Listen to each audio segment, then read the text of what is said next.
Today, we're taking a trip down memory lane to explore the quirky yet surprisingly fun game, Rumble Roses on the PlayStation 2. Released in 2004, it's a mix of guilty pleasure and solid wrestling action.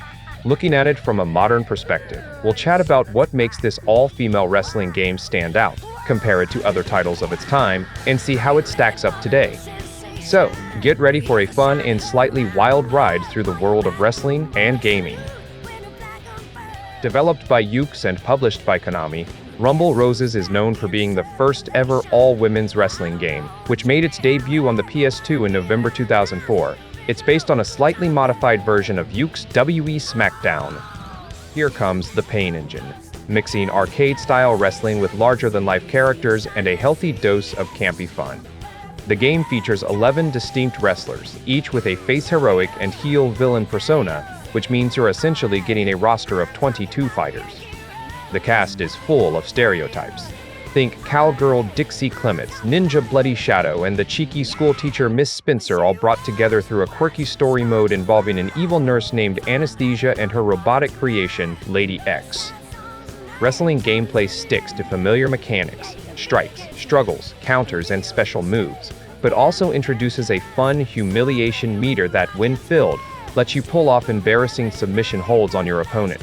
There are different game modes, like Story, Exhibition, Championship, and the Wild Mud Match, where wrestlers battle it out in a muddy pit.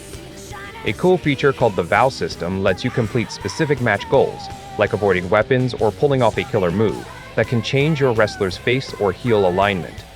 Doing so releases new personas, costumes, and moves, keeping things fresh and fun.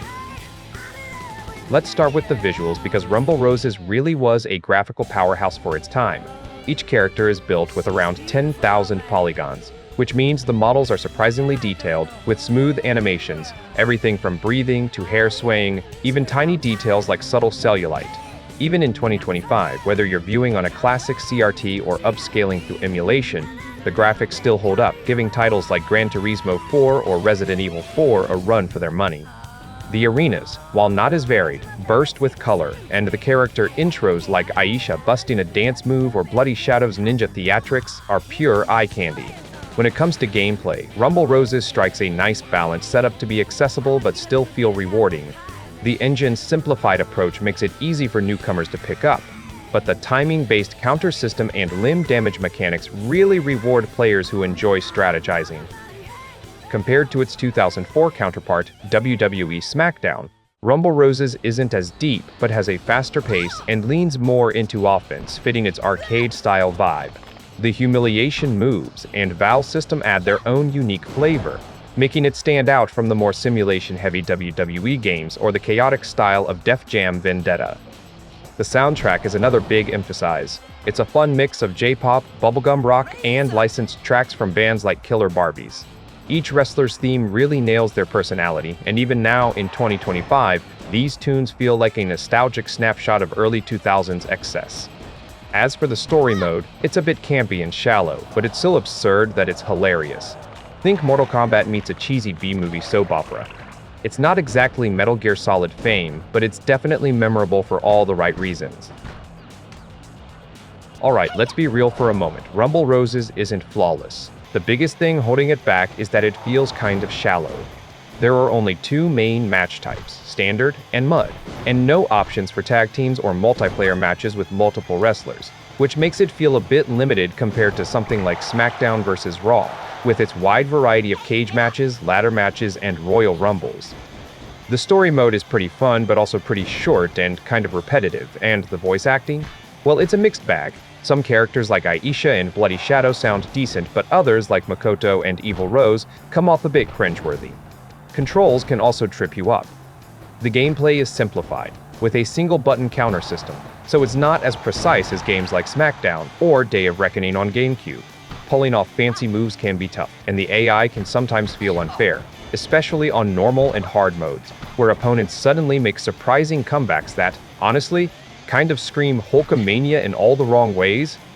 On top of that, let's talk about the big, obvious thing, the over-the-top adult vibe. Rumble Roses definitely goes heavy on the TNA with revealing outfits, suggestive camera angles, and that infamous mud match mode. Back in 2004, that was pretty normal, alongside games like Dead or Alive Extreme Beach Volleyball. But today, in 2025, it just feels kinda outdated and uncomfortable. The game's unapologetic fan service can turn off modern players, especially since newer wrestling games like WWE 2K25 focus more on athleticism and less on titillation. It's a product of its time, for better or worse.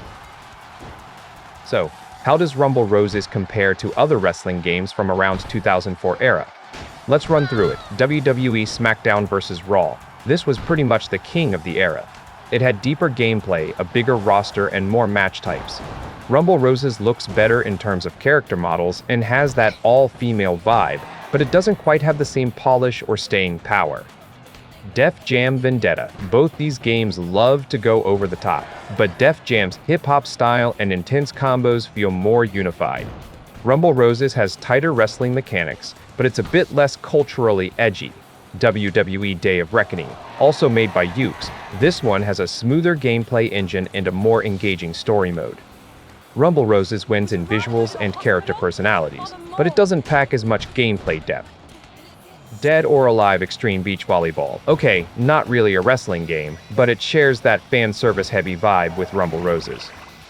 Rumble Roses is better mechanically and has actual combat, but DOA's minigames and chill atmosphere make it more broadly appealing. By 2025, Rumble Roses feels like a bit of a niche relic. It's not as replayable as SmackDown vs. Raw or as culturally iconic as Def Jam, but its bold style and impressive visuals give it a special place as a curious gem. Looking back at Rumble Roses from a 2025 perspective, it feels like a real-time capsule. Back in the PS2 days, developers were really trying new things, and Konami went all in with a game that's kinda half wrestling simulation, half cheeky spectacle. Today's gaming scene, where inclusivity and authentic representation matter a lot more, makes Rumble Roses' unapologetic, over-the-top style seem like a throwback from a different time. Modern wrestling games like WWE 2K25 or AEW Fight Forever focus on a diverse roster and realistic gameplay mechanics, so Rumble Roses feels like a wild, nostalgic piece of history. That said, it's still got its charm. For those into retro games or fans of cheesy B-movies, Rumble Roses can give you some good laughs and surprisingly solid gameplay. Playing it on newer hardware like a PS5 upscaled really helps the visuals stand out. Plus, since physical copies are getting pricier now, usually between $40 and $50, it's also a neat collector's item. And, take it from me, its influence is still felt today. The fact that it features an all-female cast long before WWE and AEW really popularized women's wrestling makes it pretty ahead of its time, even if some of its choices would be questionable now. So, is Rumble Roses a forgotten masterpiece? Not exactly. But it is an unforgettable artifact, a game that knew what it was, did it well, and left an imprint on a very specific slice of gaming history. It's worth revisiting, if only to remind ourselves that sometimes, gaming is at its best when it stops trying to be taken seriously, and just lets itself be fun. What do you think of Rumble Roses? Did you play it back in the day, or are you discovering it now? Drop your thoughts in the comments, and let's keep the retro wrestling vibes alive. Don't forget to like and subscribe. Until next time, keep grappling.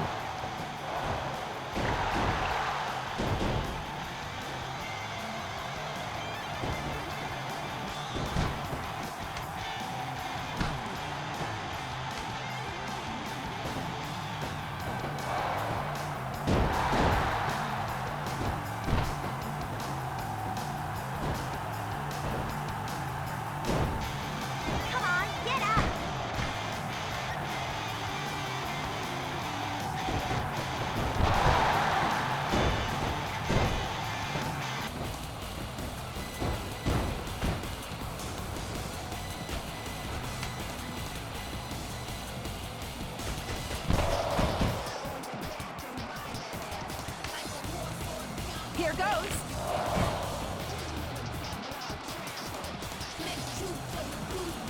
Shit it!